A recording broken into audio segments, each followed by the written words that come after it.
ಸ್ನೇಹಿತರೆ, ನಾನಿವತ್ತು ನಿಮಗೆ ಎಕ್ಸ್ಪ್ಲೈನ್ ಮಾಡ್ತಿರೋದು ಇತ್ತೀಚೆಗೆ ತಾನೇ ಬಿಡುಗಡೆಯಾಗಿರುವ ತಡ ಎಂಬ ತಮಿಳು ಭಾಷೆಯ ಮಿಸ್ಟರಿ ಹಾಗೂ ಕ್ರೈಮ್ ಥ್ರಿಲ್ಲರ್ ವೆಬ್ ಸೀರೀಸ್. ಇದು 90ರ ದಶಕದಲ್ಲಿ ಆಂಧ್ರ ಹಾಗೂ ತಮಿಳುನಾಡು ಬಾರ್ಡರ್ನಲ್ಲಿರುವ ಹಳ್ಳಿಗಳಲ್ಲಿ ಬ್ಯಾಕ್ ಟು ಬ್ಯಾಕ್ ವಿಕ್ಟಿಮ್ಸ್ ಗಳನ್ನ ಕೊಲೆ ಮಾಡಿದ್ದ ಸೈಕೋ ಕಿಲ್ಲರ್ನ ನೈಜ ಘಟನೆ ಆಧಾರಿತ ಕಥೆಯಾಗಿದೆ. ಈ ಸೀರೀಸ್ ನ ಕಾನ್ಸೆಪ್ಟ್ ಏನಂದ್ರೆ, ಗಂಡ ಹೆಂಡತಿಯನ್ನ ಟಾರ್ಗೆಟ್ ಮಾಡ್ತಿದ್ದ ಸೈಕೋ ಕಿಲ್ಲರ್ ರಾತ್ರಿ ಹೊತ್ತು ಯಾರಿಗೋ ಗೊತ್ತಾಗದ ಹಾಗೆ ಮನೆಗೆ ನುಗ್ಗಿ ತುಂಬಾನೇ ಬ್ರೂಟಲ್ ಆಗಿ ಕೊಲೆ ಮಾಡ್ತಿರ್ತಾನೆ.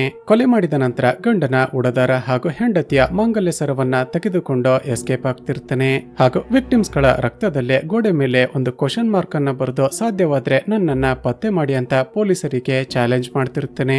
ಸೊ ಚಿತ್ರದಲ್ಲಿ ಮುಂದೇನಾಯ್ತು, ಅಷ್ಟಕ್ಕೂ ಆ ಸೈಕೋ ಕಿಲ್ಲರ್ ಯಾರು, ಆತ ಯಾಕೆ ಈ ರೀತಿ ಕೊಲೆಗಳನ್ನ ಮಾಡ್ತಿದ್ದಾನೆ? ಈ ಕಥೆಯ ಮೇನ್ ಕ್ಯಾರೆಕ್ಟರ್ ಆಗಿರುವ ಸಬ್ ಇನ್ಸ್ಪೆಕ್ಟರ್ ಆದಿ ಹಾಗೂ ಇನ್ಸ್ಪೆಕ್ಟರ್ ಲಕ್ಷ್ಮಿ ಆ ಸೈಕೋ ಕಿಲ್ಲರ್ ನನ್ನ ಪತ್ತೆ ಮಾಡೋದಕ್ಕೆ ಸಾಧ್ಯವಾಯ್ತಾ? ಆತ ಯಾಕೆ ವಿಕ್ಟಿಮ್ಸ್ ಗಳನ್ನ ಕೊಲೆ ಮಾಡಿದ ನಂತರ ಉಡದಾರ ಹಾಗೂ ಮಾಂಗಲ್ಯದ ಸರವನ್ನ ತೆಗೆದುಕೊಂಡು ಎಸ್ಕೇಪ್ ಆಗ್ತಿದ್ದಾನೆ? ಹಾಗೂ ಕತೆ ಮುಂದುವರಿತಾ ಹೋದ ಹಾಗೆ ರಿವೀಲ್ ಆಗುವ ಒಂದೊಂದೇ ಶಾಕಿಂಗ್ ಟ್ವಿಸ್ಟ್ ಗಳಾದ್ರೂ ಏನೆಂಬುದನ್ನ ಈ ವಿಡಿಯೋದಲ್ಲಿ ನೋಡ್ತಾ ಹೋಗೋಣ. ಚಿತ್ರದ ಮೊದಲ ಸೀನ್ನಲ್ಲಿ 1995 ಆಂಧ್ರ ಹಾಗೂ ತಮಿಳುನಾಡಿನ ಬಾರ್ಡರ್ ನಲ್ಲಿರುವ ಒಂದು ಹಳ್ಳಿಯಲ್ಲಿ ಒಂದಷ್ಟು ಜನ ಒಬ್ಬ ವ್ಯಕ್ತಿಯನ್ನ ಕೊಲೆ ಮಾಡಬೇಕು ಅಂತ ಚೇಸ್ ಮಾಡ್ತಿರ್ತಾರೆ. ಆ ವ್ಯಕ್ತಿ ತನ್ನ ಪ್ರಾಣವನ್ನ ಉಳಿಸಿಕೊಳ್ಳೋದಕ್ಕೆ ಓಡ್ತಾ ಪಕ್ಕದಲ್ಲೇ ಇದ್ದ ರಸ್ತೆ ಬಳಿ ಬರ್ತಾನೆ. ಅದೇ ಸಮಯಕ್ಕೆ ಆ ರಸ್ತೆಯಲ್ಲಿ ಒಂದು ಪೊಲೀಸ್ ಜೀಪ್ ಪಾಸ್ ಆಗ್ತಿದ್ದ ಕಾರಣ ತಕ್ಷಣವೇ ಜೀಪ್ ನ ಮುಂದೆ ಹೋಗಿ ನನ್ನನ್ನ ಕಾಪಾಡಿ ಅಂತ ಬೇಡಿಕೊಳ್ತಾನೆ. ಆದ್ರೆ ಟ್ವಿಸ್ಟ್ ಏನಂದ್ರೆ, ಆ ಪೊಲೀಸ್ ಕೊಲೆ ಮಾಡೋದಕ್ಕೆ ಬಂದಿರುವ ವ್ಯಕ್ತಿಗಳಿಗೆ ಸಹಾಯ ಮಾಡಿ ಆ ವ್ಯಕ್ತಿಯನ್ನ ಸಾಯಿಸಿದ ನಂತರ ಅಲ್ಲಿಂದ ಹೊರಟು ಹೋಗ್ತಾನೆ. ಇಲ್ಲಿಗೆ ಸೀನ್ ಕಟ್ಟಾಗಿ ಕತೆ ಈಗ 1999ಕ್ಕೆ ಶಿಫ್ಟ್ ಆಗುತ್ತೆ. ಎಂದಿನಂತೆ ಬೆಳಿಗ್ಗೆ ಹಾಲು ಮಾರುವ ವ್ಯಕ್ತಿ ಒಂದು ಮನೆಗೆ ಹಾಲನ್ನ ಕೊಡೋದಕ್ಕೆ ಅಂತ ಹೋದಾಗ ಡೋರ್ ಓಪನ್ ಆಗಿರೋದನ್ನ ನೋಡ್ತಾನೆ. ಮೋಸ್ಟ್ಲಿ ಆ ಮನೆಯಲ್ಲಿ ವಾಸ ಮಾಡ್ತಿರುವ ಗಂಡ ಹೆಂಡತಿ ಒಳಗಡೆ ಇರಬೇಕು ಅಂತ ಡೋರ್ ಅನ್ನ ಓಪನ್ ಮಾಡಿ ನೋಡಿದ್ರೆ ಶಾಕಿಂಗ್ಲಿ ಇಬ್ಬರ ಡೆಡ್ ಬಾಡಿ ರಕ್ತಸಿಕ್ತವಾಗಿ ಬಿದ್ದಿರುತ್ತವೆ. ಈಗ ಬೆಚ್ಚಿ ಬಿದ್ದ ಆ ವ್ಯಕ್ತಿ ತಕ್ಷಣವೇ ಪೊಲೀಸರಿಗೆ ಈ ವಿಷಯವನ್ನ ಇನ್ಫಾರ್ಮ್ ಮಾಡ್ತಾನೆ. ನಂತರದ ಸೀನಲ್ಲಿ ಅದೇ ಊರಿನ ಪೊಲೀಸ್ ಸ್ಟೇಷನ್ ನಲ್ಲಿ ಕೆಲಸ ಮಾಡ್ತಿರುವ ಚಿತ್ರದ ಮೇನ್ ಕ್ಯಾರೆಕ್ಟರ್ ಆಗಿರುವ ಸಬ್ ಇನ್ಸ್ಪೆಕ್ಟರ್ ಆದಿಯನ್ನ ನೋಡ್ತೀವಿ. ಈತ ಪ್ರತಿದಿನ ಸ್ಟೇಷನ್ ನಲ್ಲಿರೋದಕ್ಕಿಂತ ಜಾಸ್ತಿ ಹೊತ್ತು ಸ್ಟೇಷನ್ ನ ಮುಂದೆ ಇರುವ ಟೀ ಅಂಗಡಿಯಲ್ಲಿ ಟೀ ಕುಡಿತಾ ಟೈಮ್ ಸ್ಪೆಂಡ್ ಮಾಡ್ತಿರ್ತಾನೆ. ಈಗ ಕಾನ್ಸ್ಟೇಬಲ್ ಬಂದು ಗಂಡ ಹೆಂಡತಿಯ ಕೊಲೆಯಾಗಿದೆ ಅಂತ ಹೇಳಿದಾಗ ಬೈಕೊಂಡೆ ಅವನ ಜೊತೆ ಸ್ಪಾಟ್ಗೆ ಬರ್ತಾನೆ. ಡೆಡ್ ಬಾಡಿಗಳನ್ನ ಚೆಕ್ ಮಾಡಿದಾಗ ಆ ಕಿಲ್ಲರ್ ಇವರಿಬ್ಬರನ್ನ ಕೊಚ್ಚಿ ತುಂಬಾನೇ ಬ್ರೂಟಲ್ ಆಗಿ ಕೊಲೆ ಮಾಡಿರ್ತಾನೆ. ಒಂದು ವೇಳೆ ರಾತ್ರಿ ಹೊತ್ತು ಯಾರಾದ್ರೂ ಕಳ್ಳ ಬಂದು ಈ ರೀತಿ ಮಾಡಿರ್ಬೋದಾ ಅಂತ ಚೆಕ್ ಮಾಡಿದಾಗ ಅವರ ಮನೆಯಲ್ಲಿ ಒಡವೆಗಳು ಹಾಗೂ ದುಡ್ಡು ಹಾಗೆ ಇರುತ್ತೆ. ಆದ್ರೆ ಮತ್ತಷ್ಟು ಚೆಕ್ ಮಾಡಿದಾಗ ಹೆಂಡತಿಯ ಕತ್ತಲ್ಲಿದ್ದ ಮಾಂಗಲ್ಯದ ಸರ ಹಾಗೂ ಗಂಡನ ಸೊಂಟದಲ್ಲಿದ್ದ ಉಡದಾರವನ್ನ ತೆಗೆದುಕೊಂಡು ಹೋಗಿದ್ದಾನೆ ಅಂತ ಗೊತ್ತಾಗುತ್ತೆ. ಅಷ್ಟಕ್ಕೂ ಯಾರಿ ಕಿಲ್ಲರ್ ಯಾಕೆ ಈ ರೀತಿ ಮಾಡಿರ್ಬೋದು ಅಂತ ನೋಡ್ತಿರುವಾಗ ಮನೆಯ ಗೋಡೆ ಮೇಲೆ ವಿಕ್ಟಿಮ್ಸ್ ಗಳ ರಕ್ತದಿಂದಲೇ ಕ್ವಶನ್ ಮಾರ್ಕ್ ಅನ್ನ ಬರ್ದಿರೋದನ್ನ ನೋಡ್ತಾನೆ. ಈಗ ಫೋರೆನ್ಸಿಕ್ ಅವರು ಎಷ್ಟೇ ಚೆಕ್ ಮಾಡಿದ್ರು ಕೂಡ ಮನೆಯ ಸುತ್ತಮುತ್ತ ಆಗ್ಲಿ ಆ ಜಾಗದಲ್ಲಾಗ್ಲಿ ಒಂದೇ ಒಂದು ಕ್ಲೂ ಕೂಡ ಸಿಗೋದಿಲ್ಲ. ಇಲ್ಲಿಗೆ ಸೀನ್ ಕಟ್ಟಾಗಿ ನಂತರದ ಸೀನಲ್ಲಿ ಅದೇ ಕೆಲಸ ಮಾಡ್ತಿರುವ ಅದೇ ಸ್ಟೇಷನ್ಗೆ ಲಕ್ಷ್ಮಿ ಎಂಬ ಇನ್ಸ್ಪೆಕ್ಟರ್ ಹೊಸದಾಗಿ ಟ್ರಾನ್ಸ್ಫರ್ ಆಗಿ ಬರ್ತಾಳೆ. ಲಕ್ಷ್ಮಿ ಸ್ಟೇಷನ್ಗೆ ಬಂದು ಡ್ಯೂಟಿಗೆ ಜಾಯ್ನ್ ಆದಾಗ ಸ್ಟೇಷನ್ ನಲ್ಲಿದ್ದ ಎಲ್ಲರೂ ಕೂಡ ಸಬ್ ಇನ್ಸ್ಪೆಕ್ಟರ್ ಆದಿ ಬಗ್ಗೆ ನೆಗೆಟಿವ್ ಆಗಿ ಹೇಳ್ತಾರೆ. ಅಂದ್ರೆ ಆತ ಸರಿಯಾಗಿ ಕೆಲಸ ಮಾಡದೆ ಯಾವಾಗ ನೋಡಿದ್ರು ಟೀ ಅಂಗಡಿಯಲ್ಲೇ ಟೈಮ್ ಸ್ಪೆಂಡ್ ಮಾಡ್ತಿರ್ತಾನೆ ಅಂತ ಹೇಳ್ತಿರ್ತಾರೆ. ಸ್ವಲ್ಪ ಸಮಯದ ನಂತರ ಒಬ್ಬಳು ಮಹಿಳೆ ಅಳುತ್ತಾ ಸ್ಟೇಷನ್ಗೆ ಬಂದು, ಮೇಡಮ್, ನನ್ನ ಮಗು ಕಾಣೆಯಾಗಿದೆ ಅಂತ ಈಗಾಗಲೇ ಕಂಪ್ಲೇಂಟ್ ಕೊಟ್ಟಿದ್ದೀನಿ. ಆದ್ರೆ ಸಬ್ ಇನ್ಸ್ಪೆಕ್ಟರ್ ಆದಿ ನನ್ನ ಕೇಸ್ ಬಗ್ಗೆ ತಲೆ ಕೆಡಿಸಿಕೊಳ್ತಿಲ್ಲ, ದಯವಿಟ್ಟು ನನಗೆ ಸಹಾಯ ಮಾಡಿ ಅಂತ ಬೇಡಿಕೊಳ್ತಾಳೆ. ಮೊದಲೇ ಸ್ಟೇಷನ್ ಅಲ್ಲಿ ಎಲ್ಲರ ಮಾತುಗಳನ್ನ ಕೇಳಿ ಲಕ್ಷ್ಮಿಗೆ ಆದಿ ಮೇಲೆ ನೆಗೆಟಿವ್ ಒಪಿನಿಯನ್ ಇರುತ್ತೆ. ಆಕೆ ಮುಂದೆನೆ ಆದಿಯನ್ನ ಕರೆದು, ಈ ಸ್ಟೇಷನ್ ಅಲ್ಲಿ ಕ್ರಿಮಿನಲ್ಸ್ ಗಳಿಗಿಂತ ಜಾಸ್ತಿ ನಿಮ್ಮ ಮೇಲೆನೆ ಕಂಪ್ಲೇಂಟ್ಸ್ ಇದೆ. ಈಕೆ ಕೊಟ್ಟಿರುವ ಕಂಪ್ಲೇಂಟ್ ಏನಾಯ್ತು, ಸರಿಯಾಗಿ ಕೆಲಸ ಮಾಡಿ ಅಂತ ಬೈತಾಳೆ. ಈಗ ಆದಿಗೆ ಕೋಪ ಬಂದು, ಮೇಡಮ್, ನನ್ನ ಕೆಲಸ ಹೇಗ್ ಮಾಡ್ಬೇಕು ಅಂತ ಗೊತ್ತಿದೆ, ನಿಮ್ಮ ಕೈಲಿ ಹೇಳಿಸಿಕೊಳ್ಳುವ ಅವಶ್ಯಕತೆ ಇಲ್ಲ. ಅಷ್ಟಕ್ಕೂ ಈಕೆ ಕೇಸ್ ಏನ್ ಗೊತ್ತಾ ಅಂತ ಆಕೆಯನ್ನ ಹೊರಗಡೆ ಕರೆದುಕೊಂಡು ಹೋಗಿ ಸರಿಯಾಗಿ ಬೈತಾನೆ. ಹೋಗ್ಲಿ ಬಿಡು ಅಂತ ಬಿಟ್ರೆ, ನಿನ್ನ ಇಲ್ಲಿಗಲ್ ಅಫೇರ್ ಅನ್ನ ಮುಚ್ಚಿಡೋದಕ್ಕೆ ಏನೆಲ್ಲ ನಾಟಕ ಮಾಡ್ತಿದ್ಯಾ? ನೀನು ಇಲ್ಲಿಗಲ್ ಅಫೇರ್ ಇಟ್ಕೊಂಡು ನಿನ್ನ ಮಗುವಿನ ಮಿಸ್ಸಿಂಗ್ ಕೇಸ್ ನಲ್ಲಿ ನಿನ್ನ ಗಂಡನನ್ನ ಸಿಕ್ಕಿ ಹಾಕಿಸಬೇಕು ಅಂತ ಪ್ರಯತ್ನ ಪಡ್ತಿದ್ಯಾ? ಮರ್ಯಾದೆಯಿಂದ ಮುಚ್ಚಿಟ್ಟಿರುವ ನಿನ್ನ ಮಗುವನ್ನ ವಾಪಸ್ ಕರೆದುಕೊಂಡು ಹೋಗಿ ನಿನ್ನ ಗಂಡನ ಬಳಿ ಬಿಟ್ರೆ ನಿನ್ಗೇನೆ ಒಳ್ಳೆಯದು. ಇಲ್ಲಾಂದ್ರೆ ನಿನ್ನನ್ನ ಹಾಗೂ ನಿನ್ನ ಲವರ್ ಇಬ್ಬರನ್ನ ಕೂಡ ಒದ್ದು ಒಳಗಡೆ ಹಾಕ್ತೀನಿ ಅಂತ ವಾರ್ನ್ ಮಾಡಿ ಕಳಿಸ್ತಾನೆ. ಈಗ ಇದನ್ನೆಲ್ಲ ಅಲ್ಲೇ ನಿಂತು ಕೇಳಿಸಿಕೊಳ್ತಿದ್ದ ಲಕ್ಷ್ಮಿಗೆ ಅರ್ಥ ಆಗುತ್ತೆ, ಅಸಲಿಗೆ ಆ ಮಹಿಳೆ ಕೊಟ್ಟಿರುವ ಕಂಪ್ಲೇಂಟ್ ಮದುವೆ ಫೇಕ್ ಅಂತ. ಇಲ್ಲಿಗೆ ಸೀನ್ ಕಟ್ಟಾಗಿ ಆ ದಿನ ರಾತ್ರಿ ಲಕ್ಷ್ಮಿ ಡ್ಯೂಟಿ ಮುಗಿಸಿಕೊಂಡು ಮನೆಗೆ ಹೋದಾಗ ನಮ್ಗೆ ಗೊತ್ತಾಗುತ್ತೆ ಲಕ್ಷ್ಮಿಗೆ ಸದ್ಯದಲ್ಲೇ ಮದುವೆ ಫಿಕ್ಸ್ ಆಗಿದೆ ಅಂತ. ಮರುದಿನ ಲಕ್ಷ್ಮಿ ಮನೆಯವರ ಜೊತೆ ಶಾಪಿಂಗ್ ಅಂತ ಹೋದಾಗ ಮತ್ತೊಂದು ಜೋಡಿ ಕೊಲೆಯಾಗಿದೆ ಅಂತ ಇನ್ಫಾರ್ಮೇಶನ್ ಬರುತ್ತೆ. ತಕ್ಷಣ ಸ್ಪಾಟ್ಗೆ ಹೋಗಿ ನೋಡಿದ್ರೆ ಆ ಸೈಕೋ ಕಿಲ್ಲರ್ ಇಲ್ಲೂ ಕೂಡ ಸೇಮ್ ಪ್ಯಾಟರ್ನ್ ನಲ್ಲೇ ಮತ್ತಿಬ್ಬರು ಗಂಡ ಹೆಂಡತಿಯನ್ನ ಕೊಲೆ ಮಾಡಿರ್ತಾನೆ. ಲಕ್ಷ್ಮಿ ಒಳಗಡೆ ಹೋಗಿ ಡೆಡ್ ಬಾಡೀಸ್ ಗಳನ್ನ ಚೆಕ್ ಮಾಡ್ತಿದ್ರೆ ಆದಿ ಹೊರಗಡೆ ಒಬ್ಬನೇ ನಿಂತು ತನ್ನ ಪಾಡಿಗೆ ತಾನು ಮಾತನಾಡಿಕೊಳ್ತಿರ್ತಾನೆ. ಈಗ ಆದಿಯ ಬಿಹೇವಿಯರ್ ನೋಡಿದ ಲಕ್ಷ್ಮಿಗೆ ತನ್ನ ಡ್ಯೂಟಿಗೆ ಜಾಯಿನ್ ಆಗುವಾಗ ಡಿಎಸ್ಪಿ ಆದಿ ಬಗ್ಗೆ ಹೇಳಿದ ಮಾತುಗಳು ನೆನಪಾಗುತ್ತವೆ. ಡಿಎಸ್ಪಿ ಹೇಳೋದೇನಂದ್ರೆ, ಲಕ್ಷ್ಮಿ, ನಾನು ಹಾಗೂ ಆ ಸಬ್ ಇನ್ಸ್ಪೆಕ್ಟರ್ ಆದಿ ಇಬ್ಬರು ಕೂಡ ಒಂದೇ ಸಮಯದಲ್ಲೇ ಡಿಪಾರ್ಟ್ಮೆಂಟ್ ಗೆ ಜಾಯಿನ್ ಆಗಿದ್ದು. ನಾನು ಕಷ್ಟಪಟ್ಟು ಕೆಲಸ ಮಾಡಿ ಡಿಪಾರ್ಟ್ಮೆಂಟ್ ನಲ್ಲಿ ನನಗೆ ರೆಕಗ್ನಿಷನ್ ಸಿಕ್ಕೋ ಪ್ರಮೋಷನ್ ಆಯ್ತು. ಆದ್ರೆ ಆದಿ ಯಾವಾಗ ನೋಡಿದ್ರು ಟೀ ಅಂಗಡಿಯಲ್ಲೇ ಟೈಮ್ ಪಾಸ್ ಮಾಡ್ತಿದ್ದ ಕಾರಣ ಅವನಿಗೆ ಪ್ರಮೋಷನ್ ಆಗದೆ ಇನ್ನೂ ಕೂಡ ಸಬ್ ಇನ್ಸ್ಪೆಕ್ಟರ್ ಆಗಿ ಇದ್ದಾನೆ. ನೀನು ಸ್ಟೇಷನ್ ಅಲ್ಲಿ ಅವನ ಬಗ್ಗೆ ತಲೆ ಕೆಡಿಸಿಕೊಳ್ಬೇಡ, ಸದ್ಯದಲ್ಲಿ ಆತ VRS ತೆಗೆದುಕೊಳ್ತಾನೆ ಅಂತ ಹೇಳಿರ್ತಾನೆ. ಇಲ್ಲಿಗೆ ಸೀನ್ ಕಟ್ಟಾಗಿ ಆ ದಿನ ರಾತ್ರಿ ಲಕ್ಷ್ಮಿ ವಾಪಸ್ ಮನೆಗೆ ಹೋಗ್ತಿರುವಾಗ ಆದಿ ತನ್ನ ಮನೆಯ ಮುಂದೆ ಮಕ್ಕಳಿಗೆ ಟ್ಯೂಷನ್ ಹೇಳಿಕೊಡ್ತಿರೋದನ್ನ ನೋಡ್ತಾಳೆ. ಅದನ್ನ ನೋಡಿದ ಲಕ್ಷ್ಮಿ ಪಕ್ಕದಲ್ಲಿದ್ದ ಕಾನ್ಸ್ಟೇಬಲ್ಗೆ ಆತ ಸಬ್ ಇನ್ಸ್ಪೆಕ್ಟರ್ ಆದಿ ಅಲ್ವಾ, ಆತ ಯಾಕೆ ಮಕ್ಕಳಿಗೆ ಟ್ಯೂಷನ್ ಹೇಳಿಕೊಡ್ತಿದ್ದಾನೆ ಅಂತ ವಿಚಾರಿಸ್ತಾಳೆ. ಅದಕ್ಕೆ ಆ ಕಾನ್ಸ್ಟೇಬಲ್, ಮೇಡಮ್, ನೀವೇನು ಅಂದುಕೊಳ್ಳಿಲ್ಲ ಅಂದ್ರೆ ನಿಮಗೆ ಒಂದು ವಿಷಯವನ್ನ ಹೇಳ್ತೀನಿ. ಎಲ್ಲರೂ ಕಂಪ್ಲೇಂಟ್ ಮಾಡೋ ಹಾಗೆ ಆದಿ ಕೆಟ್ಟ ಮನುಷ್ಯ ಅಲ್ಲ. ಅಸಲಿಗೆ ಆತ ಒಬ್ಬನೇ ನಮ್ಮ ಸ್ಟೇಷನ್ ನಲ್ಲಿ ಹಾನೆಸ್ಟ್ ಆಗಿ ಕೆಲಸ ಮಾಡೋದು. ಹಲವಾರು ಕೇಸ್ಗಳಲ್ಲಿ ಆದಿ ಸರ್ರೆ ಡಿಎಸ್ಪಿ ಅವರಿಗೆ ಸಹಾಯ ಮಾಡಿತ್ತು. ಆದ್ರೆ ಆ ಡಿಎಸ್ಪಿ ಆದಿ ಬಗ್ಗೆ ಯಾರಿಗೂ ಇನ್ಫಾರ್ಮ್ ಮಾಡದೆ ಎಲ್ಲ ಕ್ರೆಡಿಟ್ ಅನ್ನ ತಾನೇ ತೆಗೆದುಕೊಂಡು ಪ್ರಮೋಷನ್ ಮೇಲೆ ಪ್ರಮೋಷನ್ ಆಗಿ ಈಗ ಡಿಎಸ್ಪಿ ಆಗಿದ್ದಾರೆ. ಹೀಗೆ ಡಿಪಾರ್ಟ್ಮೆಂಟ್ ನಲ್ಲಿ ಎಷ್ಟೇ ಮೋಸ ಆದ್ರೂ ಕೂಡ ಆದಿ ಮಾತ್ರ ಅದರ ಬಗ್ಗೆ ತಲೆ ಕೆಡಿಸಿಕೊಳ್ಳದೆ ತನ್ನ ಪಾಡಿಗೆ ತಾನು ಪ್ರಾಮಾಣಿಕವಾಗಿ ಕೆಲಸವನ್ನ ಮಾಡ್ತಾರೆ. ಹೋದವಾರ ಆದಿ ಸರ್ ನನ್ನ ಜೊತೆ ಮಾತನಾಡ್ತಿರುವಾಗ ಇಷ್ಟರಲ್ಲೇ VRS ತೆಗೆದುಕೊಂಡು ಮಕ್ಕಳಿಗೆ ಪರ್ಮನೆಂಟ್ ಆಗಿ ಟ್ಯೂಷನ್ ಹೇಳಿಕೊಡುವ ಕೆಲಸ ಮಾಡ್ತೀನಿ ಅಂತ ಹೇಳ್ತಿದ್ರು. ಮೇಡಮ್, ಆದಿ ಸರ್ ತುಂಬಾನೇ ಇಂಟೆಲಿಜೆಂಟ್ ಪೊಲೀಸ್ ಆಫೀಸರ್, ಖಂಡಿತ ಆ ಸೀರಿಯಲ್ ಕಿಲ್ಲರ್ ನ ಕೇಸ್ ನಲ್ಲಿ ನಿಮಗೆ ಸಹಾಯ ಮಾಡ್ತಾರೆ ಅಂತ ಹೇಳ್ತಾನೆ. ಮರುದಿನ ಡಿಎಸ್ಪಿ ಲಕ್ಷ್ಮಿಯನ್ನ ಕರೆದು ಬ್ಯಾಕ್ ಟು ಬ್ಯಾಕ್ 2 ಜೋಡಿ ಕೊಲೆ ಆದ್ರೂನು ಇನ್ನು ಆ ಕಿಲ್ಲರ್ ನನ್ನ ಫೈಂಡ್ ಔಟ್ ಮಾಡಿಲ್ಲ ಅಂತ ಬೈತಾನೆ. ಅದಕ್ಕೆ ಲಕ್ಷ್ಮಿ, ಸರ್, ನನ್ಗೊಂದು ಆಫೀಸರ್ಸ್ ನ ಟೀಮ್ ಬೇಕು ಅಂತ ಆದಿಯನ್ನ ಕೂಡ ಆ ಟೀಮ್ ನಲ್ಲಿ ಇನ್ಕ್ಲೂಡ್ ಮಾಡ್ತಾಳೆ. ಅದಕ್ಕೆ ಡಿಎಸ್ಪಿ ಆ ಸಬ್ ಇನ್ಸ್ಪೆಕ್ಟರ್ ಆದಿಯಿಂದ ಯಾವುದೇ ಯೂಸ್ ಇಲ್ಲ, ಅವನನ್ನ ಬಿಟ್ಟು ಬೇರೆ ಯಾರನ್ನಾದ್ರೂ ಸೇರಿಸ್ಕೋ ಅಂತ ಹೇಳ್ತಾನೆ. ಆದ್ರೆ ಲಕ್ಷ್ಮಿ ಮಾತ್ರ, ಇಲ್ಲ ಸರ್, ಆದಿ ಕೂಡ ನನ್ನ ಟೀಮ್ ನಲ್ಲಿ ಬೇಕು ಅಂತ ಸೇರಿಸಿಕೊಳ್ತಾಳೆ. ಈಗ ಎಲ್ಲ ಸೇರಿ ಈ ಕೇಸ್ ನ ಬಗ್ಗೆ ಡಿಸ್ಕಸ್ ಮಾಡ್ತಿರುವಾಗ ಆದಿ ತಾನು ಅಬ್ಸರ್ವ್ ಮಾಡಿರುವ ಪಾಯಿಂಟ್ಸ್ ಬಗ್ಗೆ ಹೇಳ್ತಾನೆ.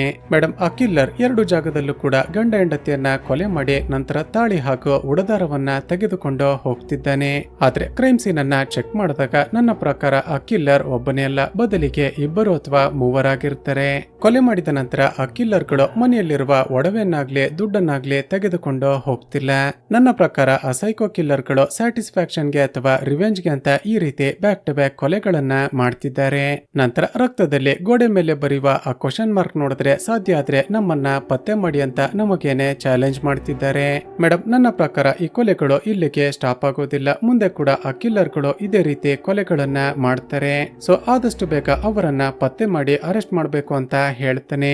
ಇಲ್ಲಿಗೆ ಸೀನ್ ಕಟ್ಟಾಗಿ ಮತ್ತೊಂದು ಕಡೆ ಆಂಧ್ರದ ಬಾರ್ಡರ್ ನಲ್ಲಿ ರವಿ ಹಾಗೂ ಸೂರ್ಯ ಎಂಬ ಇಬ್ಬರು ಅಣ್ಣ ತಮ್ಮಂದಿರನ್ನ ಪೊಲೀಸರು ಕಳ್ಳತನದ ಕೇಸ್ ಮೇಲೆ ಅರೆಸ್ಟ್ ಮಾಡ್ತಾರೆ.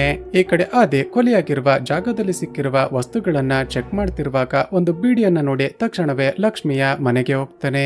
ಮೇಡಮ್, ಇತ್ತೀಚೆಗೆ ಕೊಲೆಯಾದ ಮನೆಯ ಸುತ್ತಮುತ್ತ ಚೆಕ್ ಮಾಡ್ತಿದ್ದಾಗ ಸೇದಿ ಬಿಸಾಕಿರುವ ಒಂದು ಬೀಡಿ ಸಿಕ್ತು. ಆ ಬೀಡಿಯನ್ನ ಚೆಕ್ ಮಾಡಿದಾಗ ಅದರ ಮೇಲೆ ಕಂಪನಿಯ ಹೆಸರನ್ನ ತೆಲುಗು ಭಾಷೆಯಲ್ಲಿ ಬರ್ತಿರೋದನ್ನ ನೋಡ್ದೆ. ಮೇಡಮ್, ಈ ಜಾಗ ಆಂಧ್ರ ಹಾಗೂ ತಮಿಳುನಾಡು ಬಾರ್ಡರ್ ನಲ್ಲಿರೋ ಕಾರಣ ಖಂಡಿತ ಆ ಸೈಕೋ ಕಿಲ್ಲರ್ಗಳು ಆಂಧ್ರದಿಂದ ಇಲ್ಲಿಗೆ ಬಂದು ಕೊಲೆ ಮಾಡಿ ನಂತರ ವಾಪಸ್ ಆಂಧ್ರ ಪ್ರದೇಶಕ್ಕೆ ಹೋಗ್ತಿದ್ದಾರೆ. ನಾವು ಇಲ್ಲಿ ಸರ್ಚ್ ಮಾಡೋದ್ರ ಜೊತೆಗೆ ಆಂಧ್ರ ಪ್ರದೇಶಕ್ಕೂ ಹೋಗಿ ಸರ್ಚ್ ಮಾಡಿದ್ರೆ ಏನಾದ್ರೂ ಇನ್ಫಾರ್ಮೇಶನ್ ಸಿಗುತ್ತೆ ಅಂತ ಐಡಿಯಾ ಕೊಡ್ತಾನೆ. ಇಲ್ಲಿಗೆ ಸೀನ್ ಕಟ್ಟಾಗಿ ಚಿತ್ರದಲ್ಲಿ ಈಗ ಮತ್ತೆ 1995ರಲ್ಲಿ ನಡೆದಿದ್ದ ಒಂದು ಫ್ಲಾಶ್ ಬ್ಯಾಕ್ ಅನ್ನ ತೋರಿಸಲಾಗುತ್ತೆ. ಸ್ನೇಹಿತರೆ, ಚಿತ್ರದ ಮೊದಲ ಸೀನ್ ನಲ್ಲಿ ಒಬ್ಬ ವ್ಯಕ್ತಿಯನ್ನ ಕೊಲೆ ಮಾಡಲಾಯ್ತಲ್ವಾ, ಆತ ಒಬ್ಬ MLA ಕ್ಯಾಂಡಿಡೇಟ್ ಆಗಿರ್ತಾನೆ. ಅವನ ಕೊಲೆಯಾಗ್ತಿದ್ದ ಹಾಗೆ ಆ ಊರಿನ ಜನಗಳೆಲ್ಲ ಸೇರ್ಕೊಂಡು ಆದಷ್ಟು ಬೇಗ ಕಿಲ್ಲರ್ ನನ್ನ ಪತ್ತೆ ಮಾಡಿ ಅಂತ ಪ್ರೊಟೆಸ್ಟ್ ಮಾಡೋದಕ್ಕೆ ಶುರು ಮಾಡ್ತಾರೆ. ಆಗ ಪೊಲಿಟಿಷಿಯನ್ ಗಳ ಮೇಲೆ ಪ್ರೆಷರ್ ಜಾಸ್ತಿಯಾಗಿ ಚಿತ್ರದ ಮೊದಲ ಸೀನ್ ನಲ್ಲಿ ಆ ಕೊಲೆಯಲ್ಲಿ ಇನ್ವಾಲ್ವ್ ಆಗಿದ್ದ ಇನ್ಸ್ಪೆಕ್ಟರ್ ನನ್ನೇ ಕರೆದು ಇನ್ನು ಕೂಡ ಯಾಕೆ ಕಿಲ್ಲರ್ ನನ್ನ ಪತ್ತೆ ಪತ್ತೆ ಮಾಡಿಲ್ಲ ಅಂತ ಬೈತಾನೆ. ಅದಕ್ಕೆ ಆ ಇನ್ಸ್ಪೆಕ್ಟರ್ ನೋಡಿದ್ರೆ, ಸರ್ ಜನಗಳ ಕೋಪ ತಣ್ಣಗಾಗ್ಬೇಕು ಅಂದ್ರೆ ಬೇರೆ ಯಾರನ್ನಾದ್ರೂ ಈ ಕೇಸ್ ನಲ್ಲಿ ಫಿಟ್ ಮಾಡ್ಬೇಕು ಅಂತ ಒಂದು ಪ್ಲಾನ್ ಮಾಡ್ತಾನೆ. ಈಗ ಆ ರೀತಿ ಯಾರಿದ್ದಾರೆ ಅಂತ ಚೆಕ್ ಮಾಡಿದಾಗ ಅದೇ ಊರಲ್ಲಿ ಹೊಟ್ಟೆಪಾಡಿಗೆ ಸಣ್ಣ ಪುಟ್ಟ ಕಳ್ಳತನ ಮಾಡ್ತಿದ್ದ ರವಿ ಹಾಗೂ ಸೂರ್ಯನ ಫ್ಯಾಮಿಲಿ ವಾಸ ಮಾಡ್ತಿರುತ್ತೆ. ಸೊ ಅವರಿಬ್ಬರಿಗೆ ಯಾವುದೇ ಇನ್ಫ್ಲೂಯೆನ್ಸ್ ಇಲ್ಲ ಅಂತ ಗೊತ್ತಾಗ್ತಿದ್ದ ಹಾಗೆ ಸೂರ್ಯ ಹಾಗೂ ರವಿಯನ್ನ ಸ್ಟೇಷನ್ಗೆ ಎಳೆದುಕೊಂಡು ಬಂದು ಈ ಕೇಸ್ ನಲ್ಲಿ ಫಿಟ್ ಮಾಡಿ ಬಿಡ್ತಾರೆ. ಇಬ್ಬರಿಗೂ ಸರಿಯಾಗಿ ಹೊಡೆದು ಈ ಕೊಲೆ ಮಾಡಿದ್ದು ನಾವೇ ಅಂತ ಒಪ್ಪಿಕೊಳ್ಳಿ ಅಂತ ಟಾರ್ಚರ್ ಮಾಡ್ತಾರೆ. ಆದ್ರೆ ಇವರಿಬ್ಬರು ಎಷ್ಟೇ ಹೊಡೆದ್ರು ಕೂಡ ಒಪ್ಪಿಕೊಳ್ಳದಿದ್ದಾಗ ಸೂರ್ಯನ ಹೆಂಡತಿ ಅವನ ತಂದೆ ಹಾಗೂ ತಂಗಿಯನ್ನ ಸ್ಟೇಷನ್ಗೆ ಎಳೆದುಕೊಂಡು ಬರ್ತಾರೆ. ನೀವು ಕೊಲೆ ಮಾಡಿದ್ದು ನಾವೇ ಅಂತ ಒಪ್ಪಿಕೊಳ್ಳದಿದ್ರೆ ಏನ್ ಮಾಡ್ತೀವಿ ನೋಡ್ತೀರಿ ಅಂತ ಸೂರ್ಯನ ಹೆಂಡತಿ ಹಾಗೂ ತಂಗಿಗೆ ತುಂಬಾನೇ ಟಾರ್ಚರ್ ಮಾಡೋದಕ್ಕೆ ಶುರು ಮಾಡ್ತಾರೆ. ಇಬ್ಬರ ಬಟ್ಟೆ ಬಿಚ್ಚಿ ತುಂಬಾನೇ ಹೊಡಿತಾರೆ. ನಂತರ ಸೂರ್ಯನ ಹೆಂಡತಿಯ ಕತ್ತಲ್ಲಿದ್ದ ತಾಳಿಯನ್ನ ಕಿತ್ತುಕೊಳ್ತಾರೆ. ನಂತರ ಇವರ ತಂದೆಯ ಹಾಗೂ ಇವರ ಸೊಂಟದಲ್ಲಿದ್ದ ಉಡದಾರವನ್ನ ಕಿತ್ತುಕೊಳ್ತಾರೆ. ಕೊನೆಗೆ ತಮ್ಮ ಫ್ಯಾಮಿಲಿಯವರಿಗೆ ಟಾರ್ಚರ್ ಮಾಡ್ತಿರೋದನ್ನ ನೋಡೋದಕ್ಕಾಗದೆ ಸೂರ್ಯ ಹಾಗೂ ರವಿ MLA ಕ್ಯಾಂಡಿಡೇಟ್ ಅನ್ನ ಕೊಂದಿದ್ದು ನಾವೇ ಅಂತ ಒಪ್ಪಿಕೊಳ್ತಾರೆ. ಇಲ್ಲಿಗೆ ಸೀನ್ ಕಟ್ ಆಗಿ ಪ್ರೆಸೆಂಟ್ ನಲ್ಲಿ ಆದಿ ಹಾಗೂ ಲಕ್ಷ್ಮಿ ಆಂಧ್ರ ಬಾರ್ಡರ್ ನಲ್ಲಿರುವ ಪೊಲೀಸ್ ಸ್ಟೇಷನ್ ಗೆ ಹೋಗಿ ಈ ಕೇಸ್ ಗಳ ಬಗ್ಗೆ ಎನ್ಕ್ವೈರಿ ಮಾಡ್ತಾರೆ. ಸ್ನೇಹಿತರೆ, ಈಗ ರಿವೀಲ್ ಆಗುವ ಟ್ವಿಸ್ಟ್ ಏನಂದ್ರೆ ಇವರು ಆ ಕೇಸ್ ಗಳ ಬಗ್ಗೆ ಡೀಟೇಲ್ಸ್ ಅನ್ನ ಕೇಳ್ತಿದ್ದ ಹಾಗೇನೆ ಆ ಇನ್ಸ್ಪೆಕ್ಟರ್ ಸುಮಾರು 50ಕ್ಕಿಂತ ಹೆಚ್ಚು ಕೇಸ್ ಫೈಲ್ಸ್ ಅನ್ನ ತರಿಸ್ತಾನೆ. ಅಂದ್ರೆ ಕಳೆದ 4-5 ವರ್ಷಗಳಲ್ಲಿ 50ಕ್ಕಿಂತ ಹೆಚ್ಚು ಕೊಲೆಗಳಾಗಿದ್ದು ಆ ಕಿಲ್ಲರ್ ಯಾರು ಅಂತ ಇದುವರೆಗೂ ಪತ್ತೆ ಮಾಡೋದಕ್ಕೇನೆ ಸಾಧ್ಯವಾಗಿರೋದಿಲ್ಲ. ಈಗ ಸೈಕೋ ಕಿಲ್ಲರ್ಗಳು ಆಂಧ್ರ ಹಾಗೂ ತಮಿಳುನಾಡು ಎರಡು ಜಾಗದಲ್ಲೂ ಕೂಡ ಈ ರೀತಿ ಕೊಲೆಗಳನ್ನ ಮಾಡ್ತಿದ್ದಾರೆ ಅಂದ್ರೆ ಅಷ್ಟಕ್ಕೂ ಅವ್ರು ಯಾರಾಗಿರ್ಬೋದು ಅಂತ ತಲೆ ಕೆಡುತ್ತೆ. ಈಗ ವಿಚಾರಿಸಿದಾಗ ಗೊತ್ತಾಗುತ್ತೇನಂದ್ರೆ ಆಂಧ್ರ ಪೊಲೀಸರು ಕೂಡ ಬೇರೆ ಯಾರನ್ನೋ ಈ ಸೀರಿಯಲ್ ಕಿಲ್ಲಿಂಗ್ ನ ಕೇಸ್ ನಲ್ಲಿ ಫಿಟ್ ಮಾಡೋದಕ್ಕೆ ಟ್ರೈ ಮಾಡ್ತಿರ್ತಾರೆ. ಆದ್ರೆ ಅಕ್ಯೂಸ್ ನನ್ನ ನೋಡ್ತಿದ್ದ ಹಾಗೇನೆ ಆದಿಗೆ ಕನ್ಫರ್ಮ್ ಆಗುತ್ತೆ ಈತ ಖಂಡಿತ ಆ ಸೀರಿಯಲ್ ಕಿಲ್ಲರ್ ಆಗಿರೋದಕ್ಕೆ ಸಾಧ್ಯನೇ ಇಲ್ಲ ಅಂತ.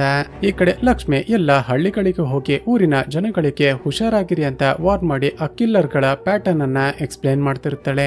ಏಕೆ ಲಕ್ಷ್ಮಿ ಎಕ್ಸ್ಪ್ಲೇನ್ ಮಾಡ್ತಿದ್ರೆ ನಾವು ಚಿತ್ರದಲ್ಲಿ ಈ ಮುಂಚೆ ನೋಡಿದ್ದ ಆ ಸೂರ್ಯ ಹಾಗೂ ರವಿ ಕೂಡ ಅಲ್ಲೇ ಇರ್ತಾರೆ. ಆ ದಿನ ರಾತ್ರಿ ಆದಿ ಹಾಗೂ ಮತ್ತೊಬ್ಬ ಕಾನ್ಸ್ಟೇಬಲ್ ವಾಪಸ್ ಸ್ಟೇಷನ್ಗೆ ಹೋಗ್ತಿರುವಾಗ ಇವರ ಕಾರು ದಾರಿ ಮಧ್ಯದಲ್ಲಿ ಕೆಟ್ಟು ಹೋಗುತ್ತೆ. ಆಗಲೇ ತಡರಾತ್ರಿ ಆಗಿದ್ದ ಕಾರಣ ಆ ಊರಲ್ಲಿ ಯಾವುದೇ ಮೆಕ್ಯಾನಿಕ್ ಶಾಪ್ ಗಳು ಓಪನ್ ಇರೋದಿಲ್ಲ. ಈಗೇನ್ ಮಾಡುದು ಅಂತ ಯೋಚನೆ ಮಾಡಿದ ಆದಿ ಅಲ್ಲೇ ಪಕ್ಕದಲ್ಲಿದ್ದ ಒಂದು ಮನೆಗೆ ಹೋಗ್ತಾನೆ. ಬಾಗಿಲನ್ನ ಬಡಿದಾಗ ಒಬ್ಬಳು ವಯಸ್ಸಾದ ಅಜ್ಜಿ ಬರ್ತಾಳೆ. ಆಗ ಮನೆಯಲ್ಲಿದ್ದ ಅಜ್ಜಿಯ ಮೊಮ್ಮಕ್ಕಳು ಇವರನ್ನ ನೋಡ್ತಿದ್ದ ಹಾಗೇನೆ ನಿಂತಲ್ಲೇ ಯೂರಿನ್ ಮಾಡ್ಕೊಂಡು ಫಿಟ್ಸ್ ಬಂದು ಕೆಳಗಡೆ ಬಿದ್ದು ಬಿಡ್ತಾಳೆ. ಈಗ ಆದಿ ಹಾಗೂ ಆ ಕಾನ್ಸ್ಟೇಬಲ್ ಗೆ ತುಂಬಾನೇ ಶಾಕ್ ಆಗಿ ತಕ್ಷಣವೇ ಆ ಹುಡುಗಿಯ ಕೈಗೆ ಬೀಗ ಕೊಟ್ಟು ಸರಿ ಮಾಡ್ತಾರೆ. ನಂತರ ಅವಜ್ಜಿ, ಸರ್ ನೀವಿಲ್ಲ ಅಂದಿದ್ರೆ ನನ್ನ ಮೊಮ್ಮಗಳ ಕತೆ ಏನಾಗ್ತಿತ್ತೋ, ತುಂಬಾನೇ ಥ್ಯಾಂಕ್ಸ್ ಅಂತ ಹೇಳ್ತಾಳೆ. ಆ ಹುಡುಗಿ ಬಗ್ಗೆ ವಿಚಾರಿಸಿದಾಗ ಆಕೆಗೆ ಮೆಂಟಲಿ ಪ್ರಾಬ್ಲಮ್ ಇದ್ದು ಆಗಾಗ ಫಿಟ್ಸ್ ಬರ್ತಿರುತ್ತೆ ಅಂತ ಹೇಳ್ತಾಳೆ. ಈಗ ಮಧ್ಯರಾತ್ರಿ ಆಗಿದ್ದು ಕಾರ್ ಕೂಡ ಕೆಟ್ಟೋಗಿದ್ದ ಕಾರಣ ಆ ದಿನ ರಾತ್ರಿ ಅಲ್ಲೇ ಮಲಗ್ತೀವಿ ಅಂತ ರಿಕ್ವೆಸ್ಟ್ ಮಾಡ್ತಾನೆ. ಅಜ್ಜಿ ಸರಿ ಅಂತ ಪರ್ಮಿಷನ್ ಕೊಡ್ತಾಳೆ. ಇಲ್ಲಿಗೆ ಸೀನ್ ಕಟ್ಟಾಗಿ ಮರುದಿನ ಬೆಳಿಗ್ಗೆ ಆದಿಗೆ ಎಚ್ಚರವಾದಾಗ ರವಿ ಹಾಗೂ ಸೂರ್ಯ ಅಲ್ಲಿಗೆ ಬರ್ತಾರೆ. ಸ್ನೇಹಿತರೆ, ಆ ಮನೆ ಬೇರೆ ಯಾರ್ದು ಅಲ್ಲ, ಈ ರವಿ ಹಾಗೂ ಸೂರ್ಯನತ್ತೆ. ಈಗ ತಮ್ಮ ಮನೆಗೆ ತಮಿಳುನಾಡು ಪೊಲೀಸರು ಬಂದಿದ್ದಾರೆ ಅಂತ ಗೊತ್ತಾಗ್ತಿದ್ದ ಹಾಗೆ ಇಬ್ಬರು ತುಂಬಾನೇ ಹೆದರಿಕೊಳ್ತಾರೆ. ಆದ್ರೆ ಅವರ ಅಜ್ಜಿ ನಿನ್ನೆ ರಾತ್ರಿ ನಡೆದದ್ದನ್ನೆಲ್ಲ ಎಕ್ಸ್ಪ್ಲೇನ್ ಮಾಡಿದಾಗ ಸಮಾಧಾನ ಆಗ್ತಾರೆ. ಸ್ನೇಹಿತರೆ, ಈಗ ರಿವೀಲ್ ಆಗುವ ಟ್ವಿಸ್ಟ್ ಏನಂದ್ರೆ ಇದುವರೆಗೂ ನಡೆದಿರುವ ಸೀರಿಯಲ್ ಕೊಲೆಗಳನ್ನ ಮಾಡ್ತಿರುವ ಅಸೈಕೋ ಕಿಲ್ಲರ್ಗಳು ಇವರೇನೆ.